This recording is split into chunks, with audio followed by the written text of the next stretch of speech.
New York State Clinton Correctional Facility, Dannemora, February 9, 1942, 2:15 p.m. A black Buick sedan pulls through the main gate of Clinton Correctional Facility. Two men in dark wool coats step out. One is Commander Charles Radcliffe Haffenden, United States Navy Office of Naval Intelligence. The other is his assistant, a junior officer carrying a leather briefcase. The temperature is 18 degrees Fahrenheit. Snow covers the prison yard. The men walk toward the administrative building, their breath visible in the cold air. Inside cell block A, Charles Luciano, federal prisoner number 15260, sits on a metal cot. He is 44 years old. He wears standard prison-issue gray clothing. His sentence, 30 to 50 years for compulsory prostitution. Conviction date, June 18, 1936. He has been incarcerated for 5 years, 8 months. The cell measures 8 feet by 6 feet. There is one small window with bars.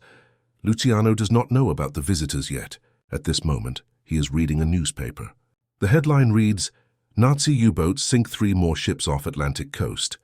The date on the paper is February 7, 1942. In the previous month alone, German submarines have destroyed 62 Allied vessels in American waters. Total tonnage loss 327,000 tons. Casualty count, over 100 men dead or missing. A guard approaches the cell. His name is Officer William Morrison. He unlocks the door. You have visitors, he says. Administration Building, Conference Room 2. Luciano stands. He is 5 feet 10 inches tall, weighs 165 pounds. He follows Morrison through 3 separate corridors. They pass through 2 locked gates. Each gate requires a different key. The walk takes 7 minutes. Conference Room 2 contains 1 wooden table, 4 chairs, and no windows. Commander Haffenden and his assistant are already seated. Luciano enters. Morrison remains outside. The door closes. Haffenden does not stand. He gestures to a chair. Luciano sits. Mr. Luciano, Haffenden begins. I represent the Office of Naval Intelligence, 3rd Naval District, New York. We have a problem. You may be able to help us solve it. Luciano says nothing. He waits. Haffenden opens the briefcase. He removes a folder marked confidential in red letters. Inside are photographs. He places them on the table one by one. The first photograph shows the SS Normandy, a French ocean liner 1,029 feet long, converted for U.S. troop transport use. The photograph is dated February 9, 1942, today, and was taken at 2:30 p.m., approximately 15 minutes ago. The ship is lying on its port side at Pier 88 in Manhattan. Black smoke rises from its hull. Fire hoses spray water onto the vessel. This happened at 2:45 this afternoon, Haffenden says, correcting himself. The report just came in before we left. The Normandy caught fire. We don't know if it was sabotage or accident. Either way, it's a disaster. That ship was worth $60 million. It was supposed to carry 15,000 troops to Europe next month. He places another photograph down. This one shows a burned dock in New Jersey. January 14, 1942, Bayonne, a munitions facility caught fire. We lost 16 freight cars full of artillery shells. 3 workers died. Another photograph. November 1941, Brooklyn Navy Yard. Tools and equipment stolen. Total value $50,000, no arrests. Haffenden leans forward. The docks are not secure. We have 700 miles of waterfront in the New York area. We have thousands of longshoremen, truckers, warehouse workers, suppliers. We don't know who we can trust. German intelligence is active. They have sympathizers, paid informants, saboteurs. We can't tell the difference between a loyal worker and an enemy agent. But you can. Luciano still says not say anything. His face shows no expression. Haffenden continues. The Italian dock workers, the union men, the truck drivers, they don't talk to us. They don't trust the government. They don't trust the police. But they trust you. They listen to you. You still have influence, even from in here. We need information. We need eyes on the docks. We need to know who's loyal and who's not. We need to stop the sabotage before more ships burn. Luciano shifts in his chair.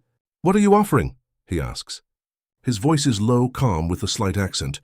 Nothing yet, Haffenden says. This is a conversation. If you cooperate, if you provide valuable intelligence, if your information prevents sabotage and saves lives, then we can discuss your situation with the appropriate authorities. That's all I can say right now. Luciano looks at the photographs again. He taps one with his index finger, the image of the Normandy. You need to talk to Albert, he says.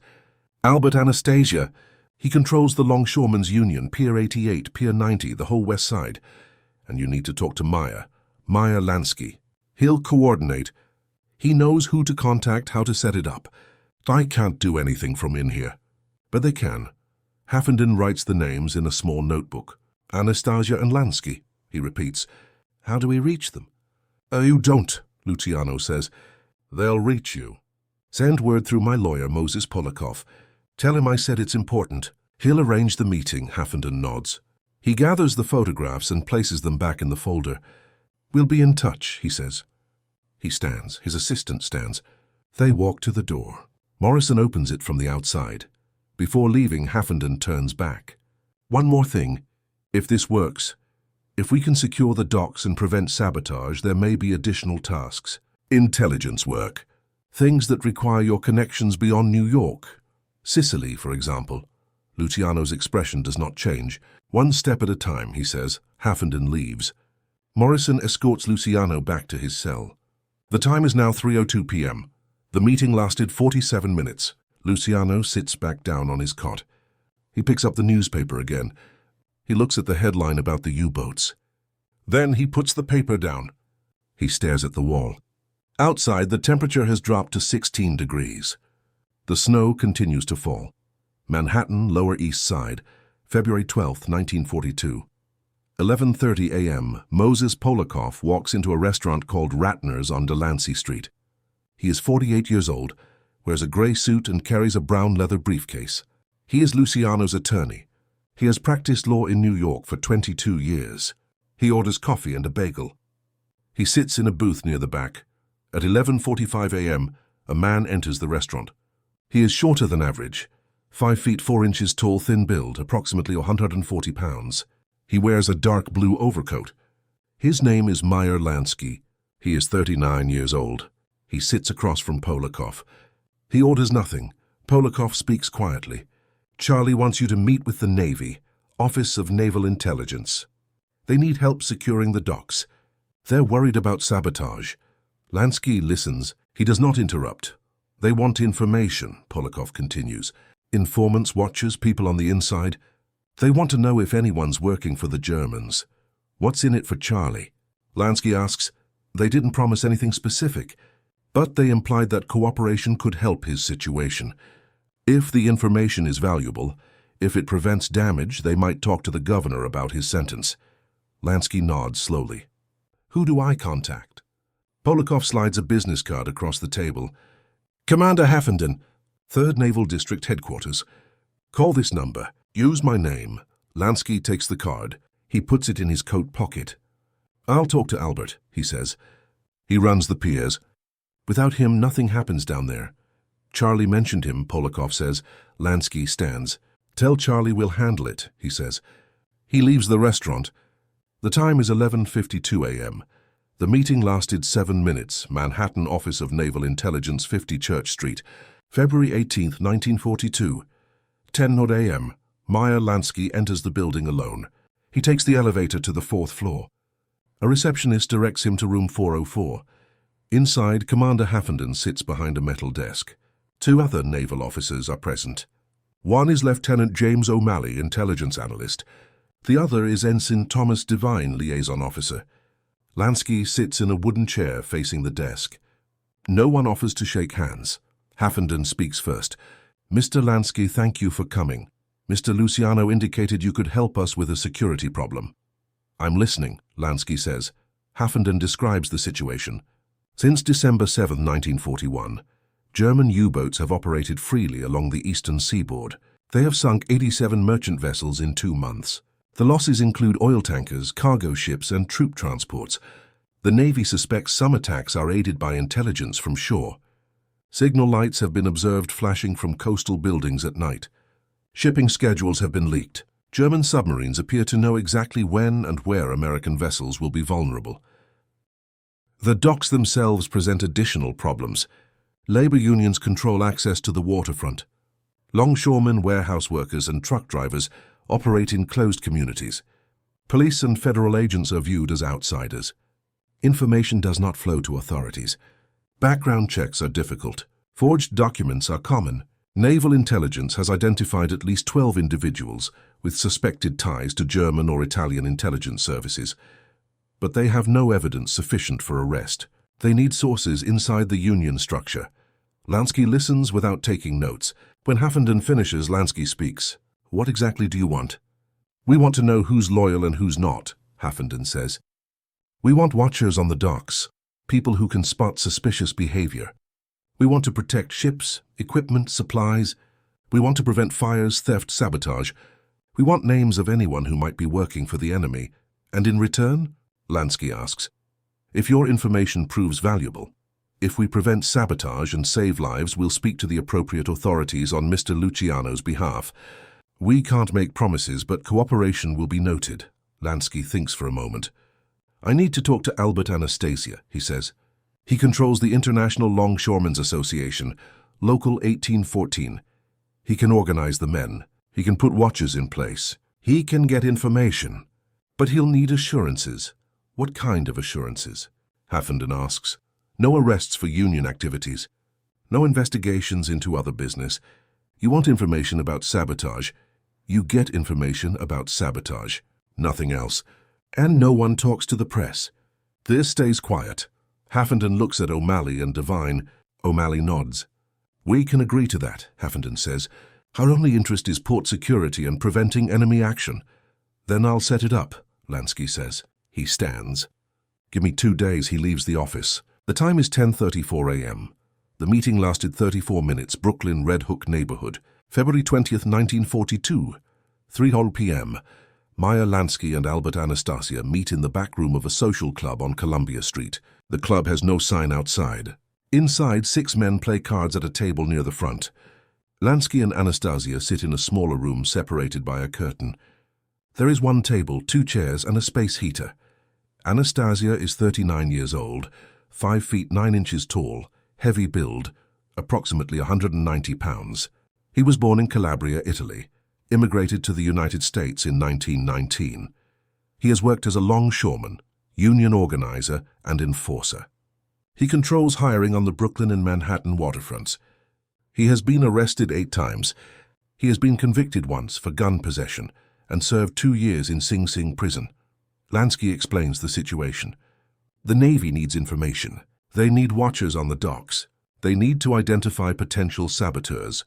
In exchange, they will support Luciano's eventual release.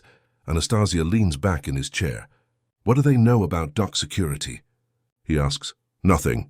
They don't know how the union works. They don't know who to trust. That's why they came to us. Exactly, Lansky says. We run the docks. We know every worker, every foreman, every truck driver.